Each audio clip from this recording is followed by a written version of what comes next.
Hello बच्चों, study with me में आपका स्वागत है। आज हम पढ़ेंगे मीरा के पद। मीरा कृष्ण के सगुण भक्ति मार्ग की कवित्री हैं। वे कृष्ण की उपासना अपने पति के रूप में करती हैं और कृष्ण की अनन्य भक्ति में लीन हैं। वे संसार में किसी अन्य व्यक्ति को अपना सहारा नहीं मानती हैं और अपना सर्वस्व जो है श्री कृष्ण पर न्यौछावर करती हैं। देखिए, मेरे तो गिरिधर गोपाल दूसरो न कोई, जाके सिर मोर मुकुट मेरो पति सोई। छाड़ी दई कुल की कहानी कहा करी है कोई, संतन ठीक बैठी बैठी लोक लाज खोई। असुवन जल सींची सींची प्रेम बेली बोई, अब त बेली फैली गई आनंद फल होई। दूध की मथनिया बड़े प्रेम से बिलोई, दधी मथी घृत काढ़ी लियो टारी दई छोई। भगत देखी राजी हुई जगत देखी रोई, दासी मीरा लाल गिरधर तारो अब मोहे। कि अनन्य भक्ति प्रकट कर रही हैं, कह रही हैं कि मेरे तो गिरिधर गोपाल, गिरिधर गिरि को धारण करने वाले, गोपाल अर्थात कृष्ण हैं, जो है मेरे आराध्य देव गिरि को धारण करने वाले गोपाल अर्थात कृष्ण हैं। दूसरो न कोई, इस संसार में मेरा कोई अन्य दूसरा सहारा नहीं है। जाके सिर मोर मुकुट मेरो पति सोई। जाके सिर, जिसके सिर में मोरों का मुकुट है अर्थात श्री कृष्ण, उन्हीं को मैंने अपना पति मान लिया है। और मैं कृष्ण की भक्ति में इतनी लीन हो गई हूँ कि कह रही हैं छाड़ी दई कुल की कहानी, छोड़ दी है कुल की कहानी, मतलब अपने कुल की लाज को या कुल की परंपरा को छोड़ दिया है। कहा करी है कोई, तो कोई क्या करेगा। कह रही है कि मैंने अपनी कुल की कहानी यानी कि मर्यादा को छोड़ दिया है, अब कौन क्या करेगा।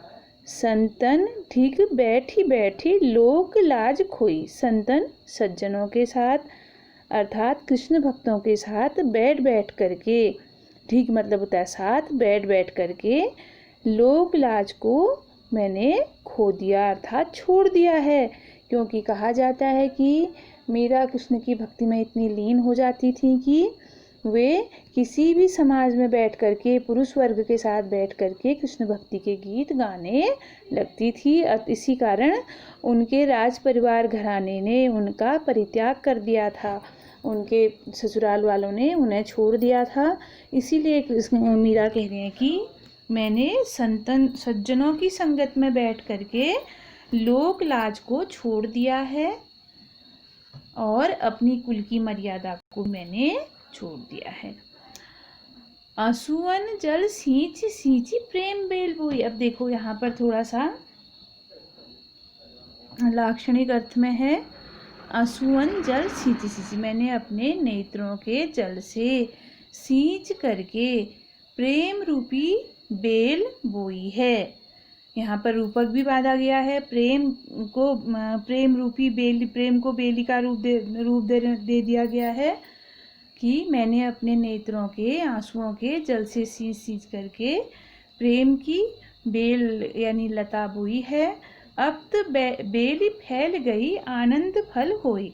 अब तो यह प्रेम रूपी बेल फैल गई है और इसमें आनंद रूपी फल लगने लगे हैं। जिस तरह से हम अपने बगीचे में किसी बेल को बोते हैं, वह बेल धीरे धीरे बढ़ती है और जब वो फलती है, फैल जाती है। जैसे आपने आजकल देखा होगा कि हमारे बगीचों में कद्दू की, लौकी की आदि जो बेलें हैं, वो पहले हमने उसको छोटा सा बोया और धीरे धीरे गर्मी में उसकी सिंचाई की और कालांतर में उसमें फल लगने लगे। उसी तरह से मीरा ने अपने नेत्रों के जल से सींच करके प्रेम रूपी कृष्ण के भक्ति रूपी कृष्ण के प्रेम रूपी बेल को बोया है। अब वह बेल जो है परिपक्व हो गई है, फैल गई है और उसमें आनंद यानी कि मोक्ष रूपी फल लगने लग गया है।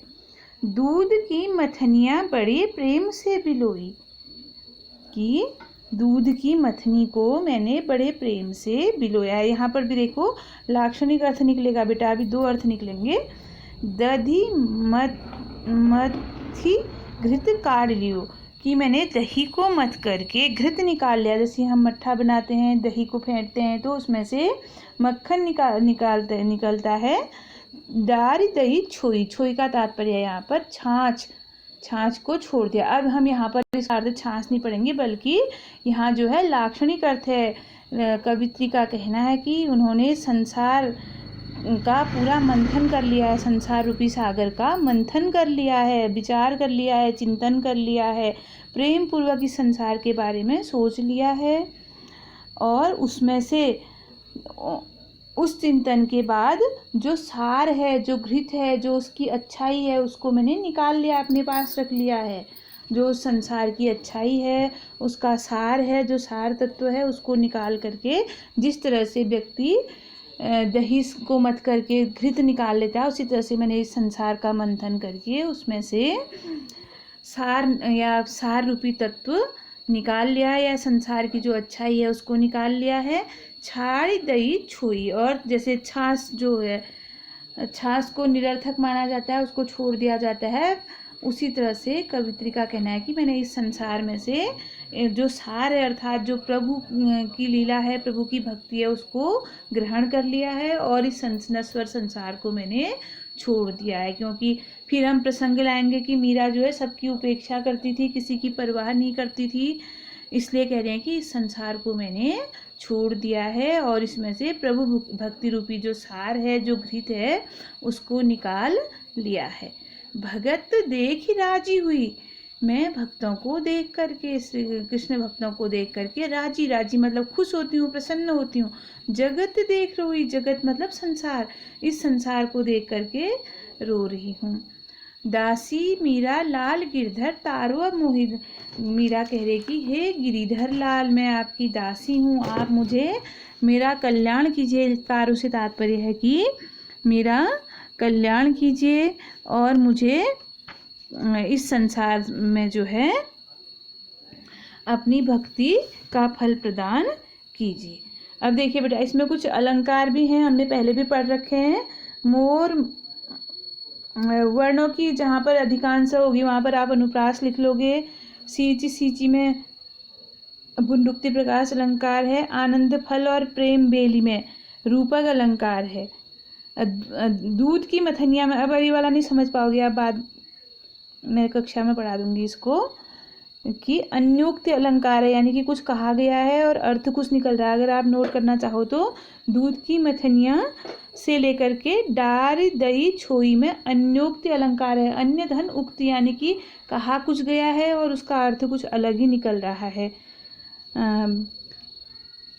तो पूरे काव्यांश में जो है कवित्री ने कृष्ण के प्रति अपने अनन्य भक्ति और प्रेम को व्यक्त कर रखा है।